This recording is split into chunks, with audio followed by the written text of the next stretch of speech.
ভাগবত শ্রোতার মনোরঞ্জনের জন্য নয়, ভাগবত শ্রোতার মনোরঞ্জনের বিষয় নয়।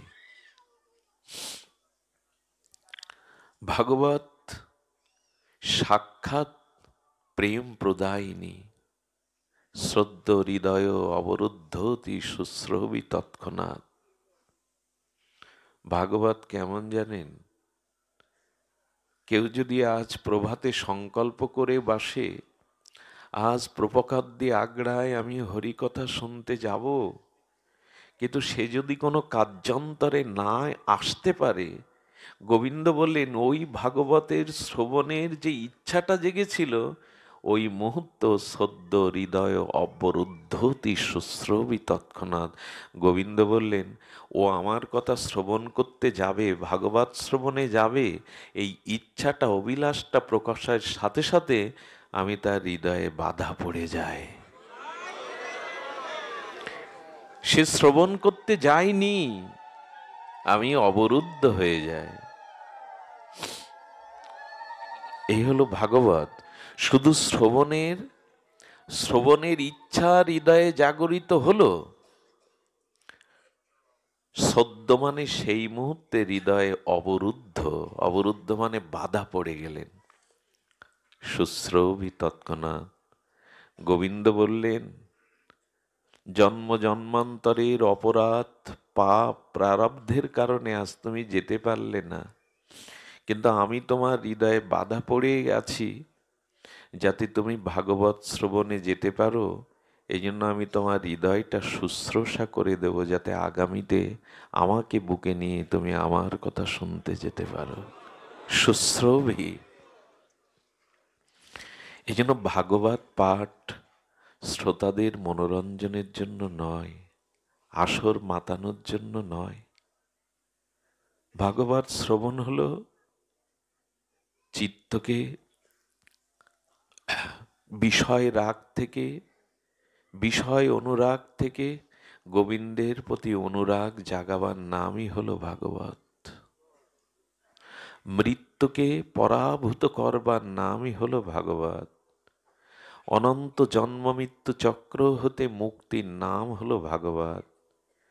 রসময় প্রেমময় ভগবানকে রস দিয়ে সেবা দিয়ে উপাসনা পাওয়ার নাম ভাগবত।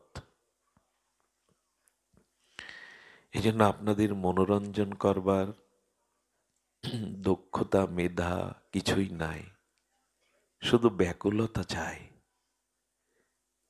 ভ্রমরগুলো অলিগুলো গুঞ্জরে রাগ রাগিনী গাইতে ভুলে গেছে। রাগ তো গোবিন্দ বিনা হয় না, সে তো নাই, কার জন্য গাইব। প্রজাপতিগুলো ডানা মেলে উঠতে ভুলে গেছে, ক্লান্ত শ্রান্ত হয়ে বসে আছে। তোরা পাখনা মেলবি না? তোরা বিচিত্র ফুলে ফুলে দুলে দুলে পাখনা মেলে পবনে উড়বি না? বলো গোবিন্দ বিরহে প্রজাপতিও উঠতে ভুলে গেছে। বাতাস আর বইছে না, এ ব্যাখ্যা করার সামর্থ্য আমার নাই। এরূপ ভাষা এই মাদি সজীবের নাই। বাতাস বইতে ভুলে গেছে, সুখ সারি নীরব হয়ে গেছে, যার জন্য গাইব সে তো নাই। যার জন্য গাইব এরই নাম ব্যাকুলতা। এটা অনেক সাধ্য সাধনার পরে কোনো মা যদি সন্তান কোলে পায় না, সেই সন্তান মারা যাবার পরে মায়ের যেরূপ অবস্থা হয়, নিদ্রা নেই, আহার নেই, এই জগৎ তার সামনে নাই, শুধু ওই মুখখানা বারবার মনে পড়ছে। এরই নাম ব্যাকুলতা। জগৎ তার সামনে নাই, জগতের কোনো দৃশ্য জগৎ তার সামনে থেকে সরে গেছে।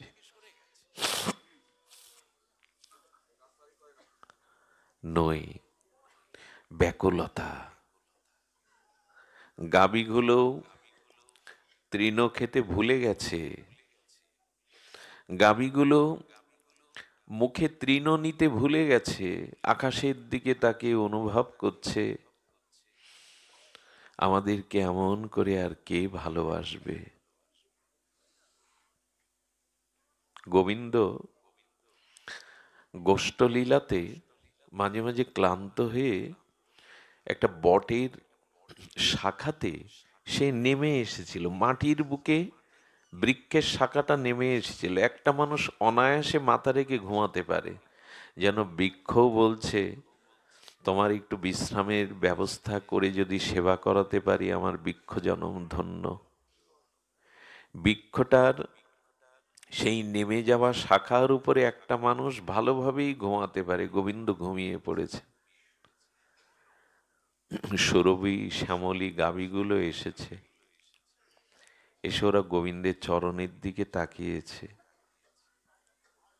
তাকিয়ে বলছে দেখ, এই শরতের রৌদ্র কিছুটা তাপে গোবিন্দ ঘেমে গেছে।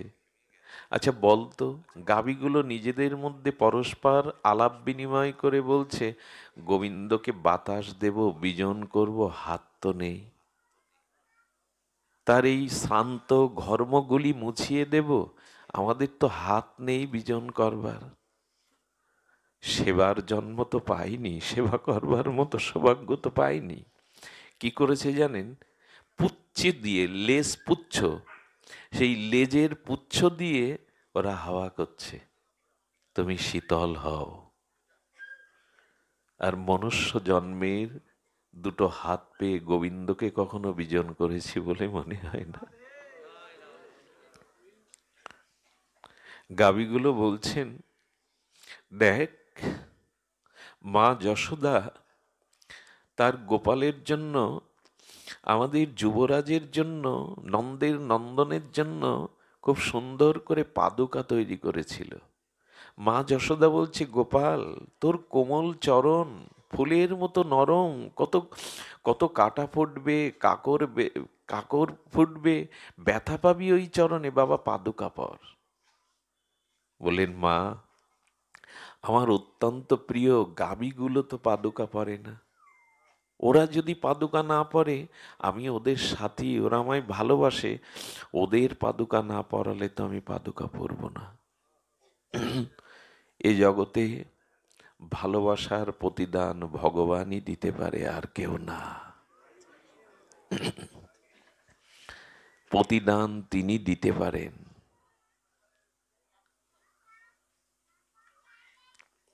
এই জন্য গোবিন্দের বৈকুণ্ঠে পাদুকা আছে, দ্বারকায় আছে, মথুরায় আছে, বৃন্দাবনে নাই।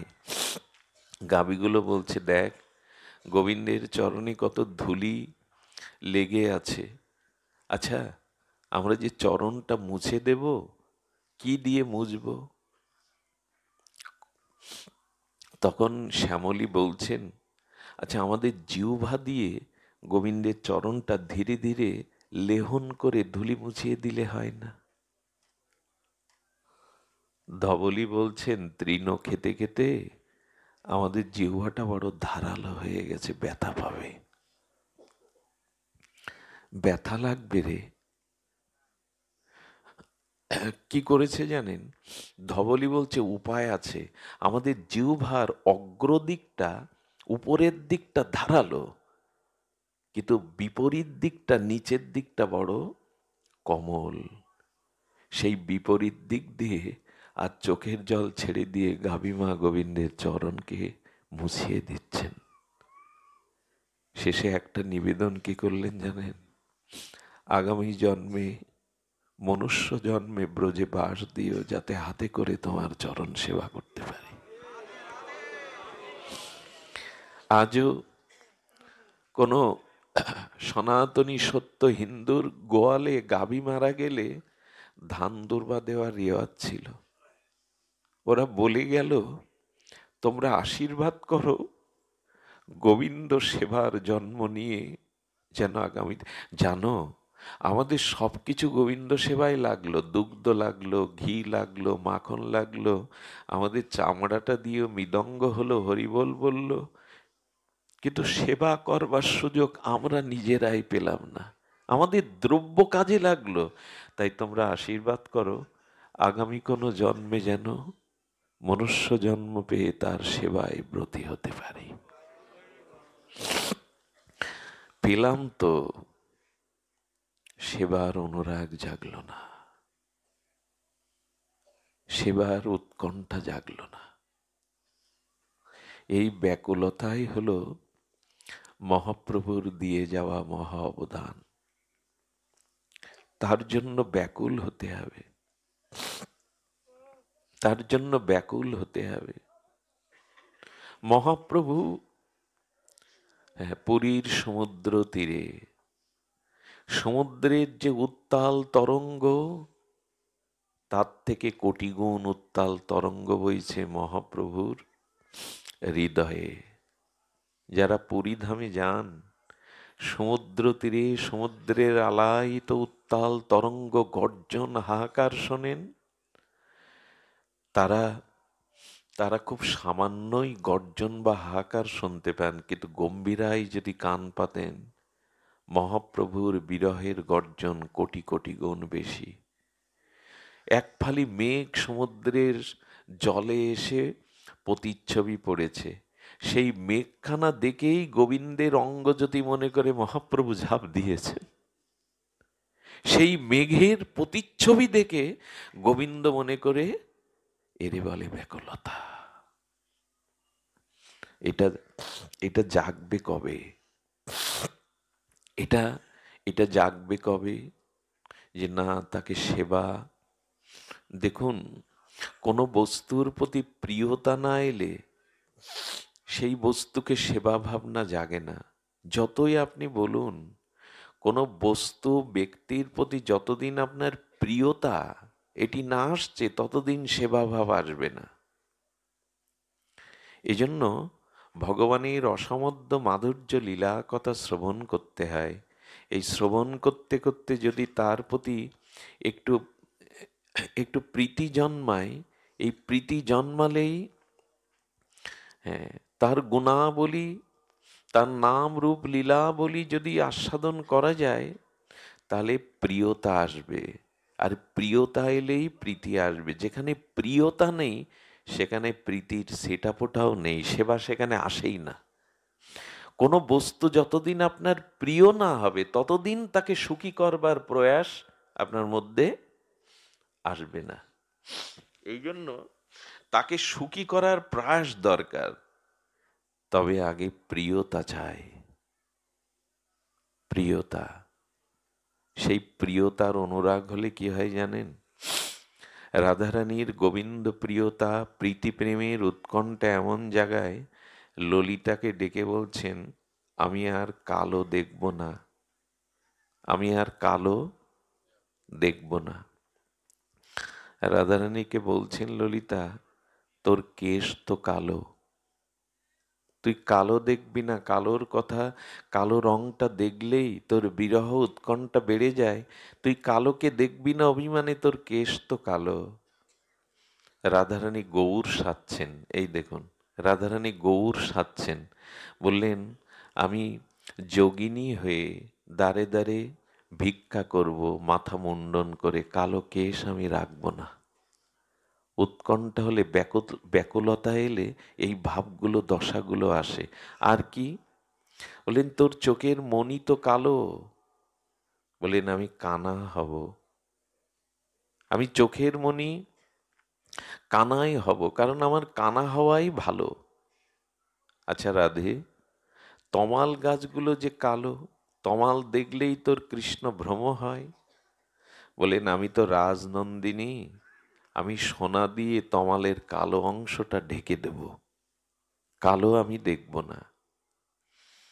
তো অনুরাগ যখন হয়, সেই অনুরাগের প্রীতি ধর্মে এই এই উৎকণ্ঠাগুলো, ব্যাকুলতাগুলো আসে। সখী, সখী, শ্যাম আজ আমার কুঞ্জে আসবে, সংকেত কুঞ্জে। সংকেত কুঞ্জে ছুটে গেছে সখী সহ। সৌভাগ্য হয়েছিল সংকেত কুঞ্জে যাওয়ার। আজ ওই কাল কোলাহলের দিনে জায়গাটা বড় মনোরম, একবার যাবেন। সংকেত কুঞ্জে প্রিয়াজি ঠাকুরানী বললেন, আমাকে ফুল এনে দে। সেই বিচিত্র ফুলের সৌন্দর্যে কুঞ্জ নির্মাণ করলেন। গোবিন্দকে বসাবেন বলে কুঞ্জ নির্মাণ করলেন, ফুলে সৌন্দর্যে প্রদীপ জেলে, আর সেই ফুলময় সৌন্দর্যে প্রদীপাদি জেলে আসনাদি দিয়ে নিজে ঘোমটা পরে আর অপেক্ষা করছে, হ্যাঁ, সংকেত কুঞ্জে বাসর সজ্জিকা রূপে একটু লজ্জাভাব নিয়ে আসছেন। ওই বুঝি বধূ এলো। একটা গাছের পাতা খড়খড় করে পড়লে মনে হলো ওই বুঝি তার চরণের নূপুর ধ্বনি শোনা গেল। অনেকক্ষণ অপেক্ষা করতে করতে সখী এলো না, নিশি যে পোহালো এলো না। সঙ্গে সঙ্গে সমস্ত সাজ আর ফেলে দিয়ে ছুঁড়ে দিয়ে উনি বিরহ কাতর হয়ে ধুলায় মলিলনেন, বধূ এলো না। এ কথার অনুভব আমরা বুঝতে পারবো না, আমরা এই জায়গায় যেতে পারবো না। বিরহ কেমন, ব্যাকুলতা কেমন জিনিস জানেন? সচিমা ছুটে এসেছে, বিষ্ণুপ্রিয়া দেবীকে, প্রিয়াজিকে ডেকে বলছেন, বৌমা, বৌমা একটু থোড় মোচা আর এই হেলাঞ্চা শাক এগুলি একটু একটু প্রস্তুত করো তো। বিষ্ণুপ্রিয়া দেবী জানেন মহাপ্রভু সন্ন্যাসী চলে গেছেন, লীলাচলে চলে গেছেন, কিন্তু মার ব্যাকুলতা, সচিমার ব্যাকুলতা তখনও সচিমা মনে করছেন নিমাই আমার নগর কীর্তনে বেরিয়েছে, পথ সংকীর্তনে বেরিয়েছে, এখনই এসে নিমাই জড়িয়ে ধরে বলবে মা ক্ষুধা পেয়েছে, যাও তো বৌমা, তুমি যাও, আমার নিমাই যা যা ভালোবাসে একটু রান্না করে প্রস্তুত করো তো। বিষ্ণুপ্রিয়া অঝরে দরজা আটকিয়ে কাঁদছেন আর বললেন, তুমি মায়ের ভার আমার ওপরে দিয়ে গেছো, আমি মাকে কি করে বলি যে তোমার প্রাণনাথ নবদ্বীপে নাই? আমি কি করে বলি? প্রিয়াজি তার তার প্রেমময়ের, তার প্রাণের প্রাণারামের কথা ভাবতে ভাবতে সব রান্না করলো চোখের জলে। প্রসাদের থালা সাজিয়ে ভোজন মন্দিরে আসন পেতে সচিমা ডাকছে, আয় বাপ নিমাই আয়, কোন সকালে সংকীর্তনে ধুলাই গড়াগড়ি দিয়েছিস, তোর বড় ক্ষুধা লেগেছে, আয় বাপ নিমাই। মহাপ্রভু লীলাচলে মূর্ছিত হয়ে পড়লেন, ভক্তদের মধ্যে মূর্ছা গেলেন। সেই মূর্ছিত অবস্থায় সূক্ষ্ম দেহে এসে মায়ের দেওয়া প্রসাদ পেয়ে যেতেন। যতবার এভাবে ব্যাকুল হয়ে সচিমা বিষ্ণুপ্রিয়া রান্না করে ডাকত, ততবার মহাপ্রভু লীলাচলে মূর্ছিত হয়ে সূক্ষ্ম দেহে এসে প্রসাদ পেয়ে যেতেন। এই জন্য ঠাকুর ঘরে ভোগ লাগিয়ে শুধু তুলসী দিয়ে ঘণ্টা নাড়া নয়, ওখানে অপেক্ষায় থাকতে হয়। ওই বুঝি এলো, ওই বুঝি নিতাই চাঁদের মুখে মহাপ্রভু তুলে দিল। এই যে ভাবনা, এই যে ব্যাকুলতা, এটাই ভজনের প্রাণ, এটাই ভজনের প্রাণ। আর এটি ব্রজেই সম্ভব, এটি ব্রজেই একমাত্র সম্ভব। অনেক জন্মকৃত, অনেক জন্ম সুকৃতি সৌভাগ্য হলে এই কথা শ্রবণ করে কারো হৃদয়ে লালসা বা লোভ জাগে, এমনি কবে ব্যাকুল হতে পারবো তোমার জন্য, এমনি কবে ব্যাকুল হতে পারবো। মনে আছে সেই বুড়িমার কথা? সেই বুড়িমার মধ্যে একটা ব্যাকুলতা ছিল, ফল বিক্রিনী।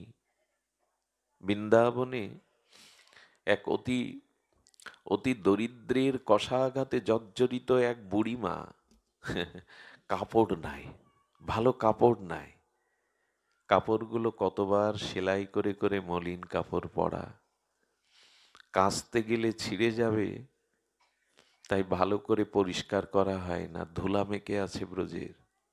স্বামী স্বামী অসুস্থ হয়ে গৃহে পড়ে আছে, আয়েক্ষম কেউ নেই, কিন্তু বুড়িমা কিছু ফল নিয়ে মাথায় ঝুড়ি নিয়ে বিক্রি করে, কিন্তু নন্দ বাবার আলয়ের সামনে কোনোদিন আসেনি। কেন জানেন? রাজবাড়ির সামনে আমার মতো কাঙালিনী ভিখারি ছেঁড়া কাপড় পরে যাবে, এতে এতে রাজাকে অসম্মান করা হবে, আর আমি তো কাঙাল, এজন্য ওই পথ দিয়ে সহসা যায় না। কিন্তু ব্রজবাসীদের মুখে গোপালের এই কৌমার্য, তার সুন্দর বদন, তার নন্দিত চলন, তার অঙ্গজ্যোতি, তার শোভা, তার ময়ূরপুচ্ছের চূড়া, এই বর্ণনা লোকমুখে শুনে শুনে একদিন মধ্যাহ্নে দুপুরে মনে করেছেন, আর কোনোদিন না হয় রাজবাড়ির সামনে যাব না। একবার একবার যদি ওই বদনটা দূর থেকে দেখতে পেতাম, আর না হয় কোনোদিন যাব না। বুকে একটু বল নিয়ে, ভরসা নিয়ে, ঝুড়ি মাথায় নিয়ে বুড়িমা চলেছে। সেদিন যশোদামা একটু ঘরের ভেতরে কাজে ব্যস্ত ছিল। গোপাল করেছে কি, বাইরে আর সখারা এখনো এসে পৌঁছায়নি, একা একা খেলছে। খেলছে কেন জানেন? আজ মায়ের কাছে নেই কেন জানেন? সখাদের সাথে খেলছে না কেন জানেন? ওই বুড়িমার যেদিন থেকে গোপালের মুখদর্শন করার ব্যাকুলতা জেগেছে, সেই আবেদন নিবেদনটা স্বীকার করে আর সবাইকে দূরকে দাঁড়িয়ে আছে, কখন তুমি আসবে। কেউ যদি ভগবানের জন্য প্রতীক্ষা করে না, ভগবান সেই প্রতীক্ষার প্রহর পূরণের জন্য তিনিও প্রস্তুত থাকেন। আজ যশোদার কোলে নাই, সখাদের সাথেও নাই, আজ একাকী আঙিনায় উঠানে দাঁড়িয়েছে, আমার প্রতীক্ষায় যে বুড়িমা আসবে। ভগবানের প্রতীক্ষায় থাকবেন, দেখবেন সাড়া পাবেন। প্রতীক্ষা যদি কখনো আসে, তাহলে দেখবেন তিনিও প্রস্তুত আছেন সাড়া দেওয়ার জন্য। এক মহাত্মা বলেছিলেন, একটু শৈশবে ফিরে যান তো সবাই। খুব শিশুকালে লুকোচুরি খেলতাম না আমরা? খেলতাম কি না? খেলাগুলো হারিয়ে যাচ্ছে। তো লুকোচুরি খেলতে গিয়ে যে লুকাতো, তাকে খুঁজে নেওয়াই তো আনন্দ। যে লুকিয়েছে তাকে খুঁজে নেওয়াই তো আনন্দ। ওইটুকু চোখের অন্তরালে না গেলে তো খেলা জমবে না, আনন্দ হবে না। গোবিন্দ বললেন, তোমরা চোখের জলে ব্যাকুল হয়ে আমাকে যখন ডাকো, আমি দেখা দেওয়ার জন্য বড় উদ্গ্রীব হই, কিন্তু একটু লুকিয়ে থাকি কেন জানো? আনন্দটা দেব বলে। না খুঁজলে তো আনন্দ নেই। লক্ষ্য করবেন, যে পলায়ন করে সে কিন্তু বেশিক্ষণ দেরি হলে খুব উৎসুক করে, একটু শব্দ করে, ওরা যাতে আমায়। লুকোচুরি খেলছে মানে একেবারে লুকাবার জন্য নাই, তাকে আনন্দ। কারণ কি জানেন? কেউ যখন কাউকে খোঁজে, যাকে খোঁজে তার একটা আনন্দ হয়, আমাকে খুঁজছে। গোবিন্দ বললেন, আমি আড়ালে দাঁড়াই কেন জানো? তুমি যখন হা গোবিন্দ বলে ব্যাকুল হয়ে খোঁজো, তখন আমার বড় ভালো লাগে। তুমি যখন আমাকে ব্যাকুল হয়ে খোঁজো, তখন আমার বড় ভালো লাগে। কারণ আমাকে খুঁজে পাওয়াই তো, আমার কাছে আসাই তো জীবনের একমাত্র লক্ষ্য।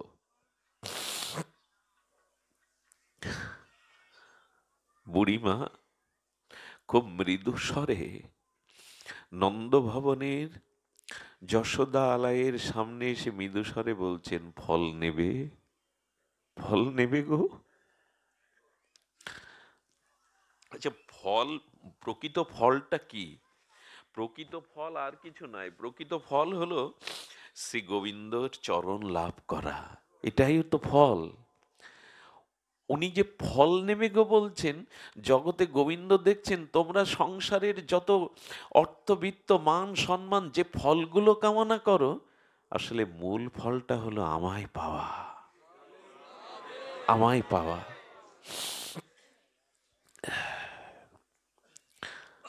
তো বুড়িমা কয়েকবার বলেছেন, ফেরিয়ালি, ফেরি করে ফিরছে, ফল নেবে গো, ফল নেবে?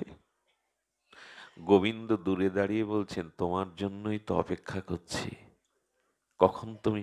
দেখুন, ভক্ত ভগবানের জন্য শুধু প্রতীক্ষা করে না, তার থেকে কোটি গুণ প্রতীক্ষা ভগবান ভক্তের জন্য করেন। মনে মনে জগৎকে বললেন, তোমার জন্যই তো দাঁড়িয়ে আছি, এসো।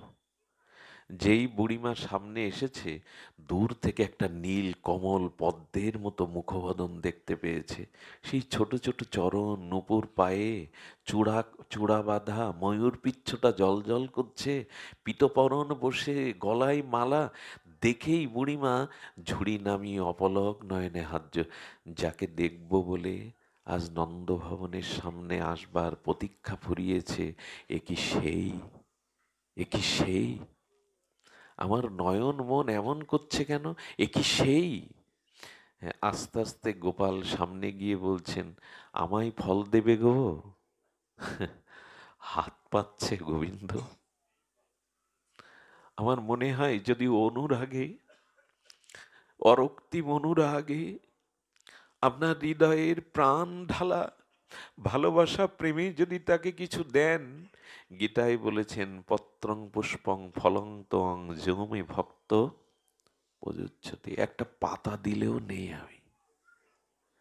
পত্র পুষ্পং, হ্যাঁ, পত্র, পাতা নেবে বলে? হ্যাঁ, আমি তো বস্তুগ্রাহী না। একটা পাতা যখন কোনো ভক্ত আমাকে দেয়, আমি পাতাটার দিকে দৃষ্টি দেই না, যিনি দিচ্ছেন, যিনি নিবেদন করছেন, তার ভাবের দিকে দৃষ্টি দেই। তার ভাবটা কি? কেউ যেন মনে করবেন না, এই যে এত সুন্দর পরিপাটি সাজসজ্জা, এত আলোকসজ্জা, গোবিন্দকে এত এত কিছু প্রসাধন দিয়ে সুন্দর করে সাজানো। গোবিন্দ বললেন, আমাদের কপটতা কেমন জানেন? আজ আমার বাড়িতে আপনারা যাবেন, আমার গৃহে কোনো অনুষ্ঠানে আপনারা আমন্ত্রিত। আমি সেদিন কি করি জানেন?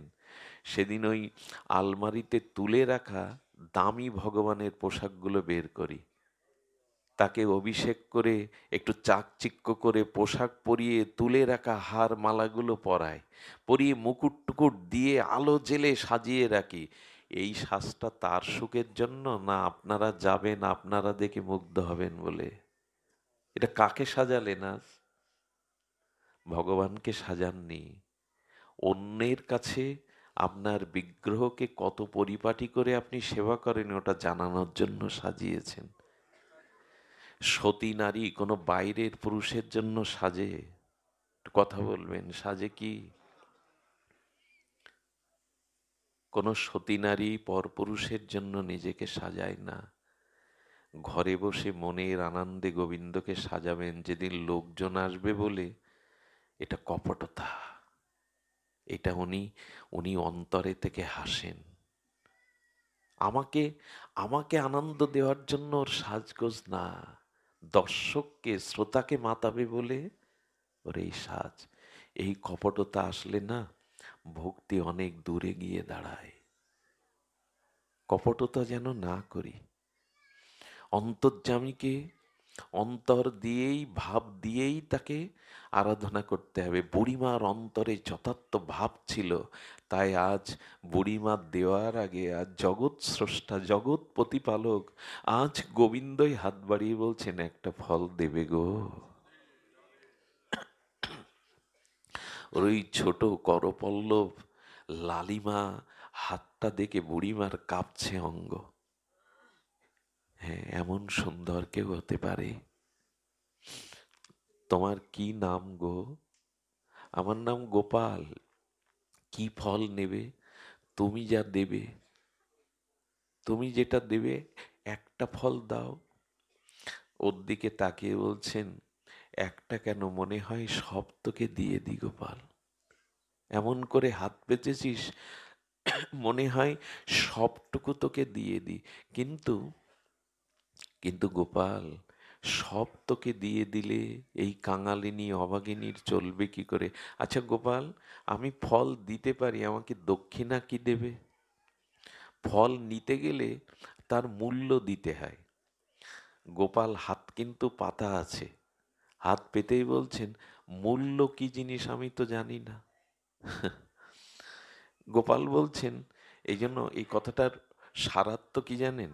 তাকে যদি কিছু দাও, তার কাছে কোনো মূল্যে কিছু চেয়েও না।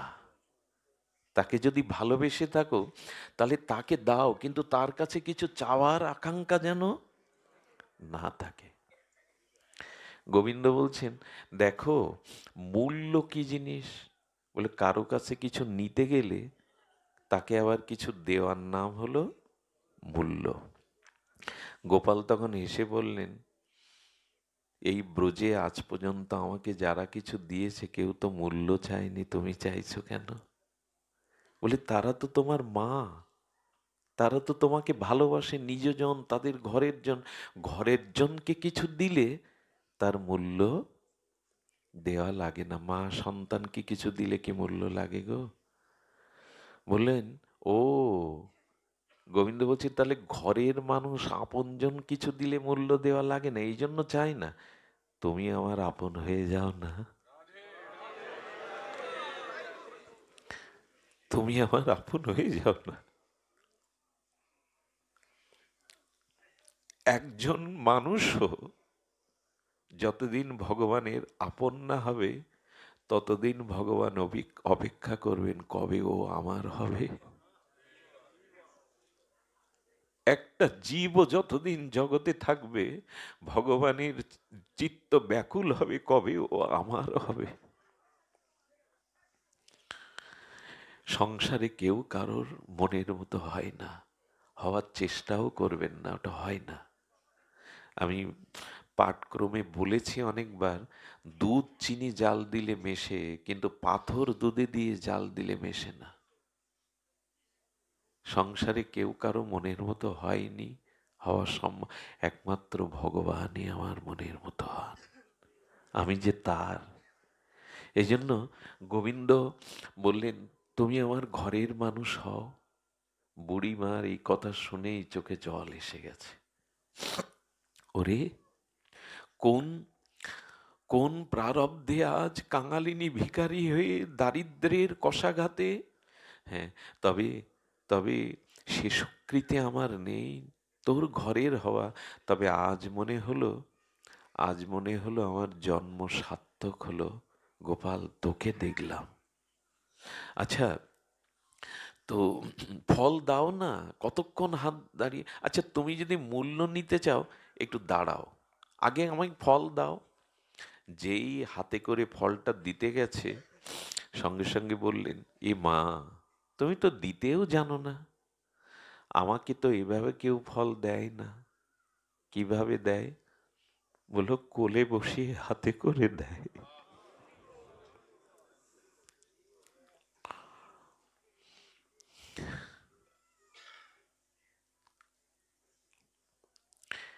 এখানে ভগবানের খুব লোভ। ভক্তের হাতে কিছু পাওয়ার তার পরম লোভ। একটা তুলসী, এক গণ্ডুর জল, যা কিছু দেন খুব ভালোবেসে দেবেন, খুব ভালোবেসে দিতে হয়। উনি জগৎকে জানালেন, আমাকে যদি কিছু দাও ভালোবেসে দাও, অনুরাগে দাও। বুড়িমা বললেন, গোপাল, আমি তোকে কোলে নিতে পারবো না। এই দেখ, আমার মলিন বসনে কত ধুলা মাখা আছে। এই ধুলা মলিন এই বসনে তোকে বসানো যায় না। বললেন, তাহলে তো আমি নিতে পারবো না, কোলে বসিয়েই দিতে হবে। বুড়িমার কোলে যখন বুড়িমার কোলে যখন বসলেন না, বুড়িমার গায়ে প্রেমে পুলক, প্রেমাশ্রু নয়নশ্রু পুলকিত হচ্ছে, অঙ্গ সরভঙ্গ হয়ে গেছে, কিছু বলবার নাই। হ্যাঁ, ফলটা বলেন, এবার মুখে তুলে দাও। ফলটা গোবিন্দকে সেবা করালেন। সেবা করিয়ে নিজেকে জন্ম জন্মান্তরের মতো নিজেকে ধন্য জ্ঞান করলেন। হ্যাঁ, আজ তার জীবন আস্থার উদ্দেশ্য, আমাদের জীবন সেই দিনই সফল হবে যেদিন ভগবানকে আমরা এমনি করে সেবা করতে পারবো। বুড়িমা দাঁড়াও, বুড়িমা দাঁড়াও, তুমি কিছু চেয়েছিলে না? বাড়ির ভেতরে গিয়ে কয়েকটা ধান শুকাতে দিয়েছে মা যশোদা, ওই ধানগুলো ছোট হাতে নিয়েছে, আবার আঙুলের ফাঁসা দিয়ে সব ঝরঝর করে পড়ে যাচ্ছে, দু চারটে যা লেগেছিল হাতে ওইটাই ঝুড়ির মধ্যে দিয়ে দিয়েছে। বুড়িমা হাসছে, বুড়িমা হাসছে যে গোপাল কয়েকটা ধান হাতে করে এনেছে, ছোট ছোট হাতে, অঙ্গুলির পার্শ্বদেশ দিয়ে তো সব ঝরে গেছে, দু চারটা পড়েছে। বুড়িমা নয়ন মন সার্থক করে ঝুড়িটা মাথায় নিয়ে কিছু দূর এগিয়ে গেছে। কিছু দূর এগিয়ে গিয়ে দেখে ঝুড়ি আর বইতে পারছে না, ভারী হয়ে গেছে। আমার মনে হয় কি জানেন, ভগবানকে যদি জীবনের কিছু দিতে পারেন, হৃদয় নিগড়ানো অনুরাগ, প্রীতি, ভালোবাসা দিতে পারেন, সেই দিনই আপনার জীবন পাত্র ভরে যাবে, তার আগে ভরবে না। সেই ঝুড়িটা ভারী হয়ে গেছে, বুড়িমা আর বইতে পারছে না। ঝুড়িটা নামিয়ে কি দেখলো জানো মা? ঝুড়িটা নামিয়ে দেখলো যে ছোট ছোট হস্তে যে ধানগুলো দিয়েছিল ওগুলো সোনার মোহর হয়ে ভরে গেছে ঝুড়ি। এর সংকেত কি জানেন? এই জগতে সর্বস্ব দিয়েও কারো মন তুলতে পারবেন না। আজ পর্যন্ত পেরেছেন সংসারে কারো মন জয় করতে, তুলতে? কিন্তু সামান্য একটু ভালোবাসা ভগবানকে দিলে তিনি ভরিয়ে দেন, তিনি ভরিয়ে দেন। তবে পাওয়ার আশা যেন না থাকে। বুড়িমা ঝুড়িটা মাথায় করে আবার ফিরে এসেছে, এসে দেখে গোপাল যশোদা অঙ্গনে দাঁড়িয়ে। সেদিন চোখের জলে একটা উক্তি করেছিলেন, দূর থেকে বিশ্বকবি রবীন্দ্রনাথ এটা উপলব্ধি করে কয়েক লাইন লিখে দিয়েছিলেন। দিলেম যারা আজ ভিখারি রে, স্বর্ণ হয়ে এলো ফিরে, তখন কাঁদি চোখের জলে দুটি নয়ন ভরে, দেইনি কেন আমার সকল শূন্য করে। গোপাল, সংসারের সবাইকে দিলাম রূপ যৌবন সামর্থ্য সেবা, বিনিময় আঘাত ছাড়া কেউ কিছু দেয়নি। তোকে সামান্য বনফল দিয়েছি আমার সোনার মোহরে ভরে গেছে, এখন মনে হচ্ছে জীবনের সবটুকু কেন তোকে দেয়নি। এই জন্য আমাদের যা কিছু সুন্দর তার অগ্রভাগে তাকে দেওয়া উচিত।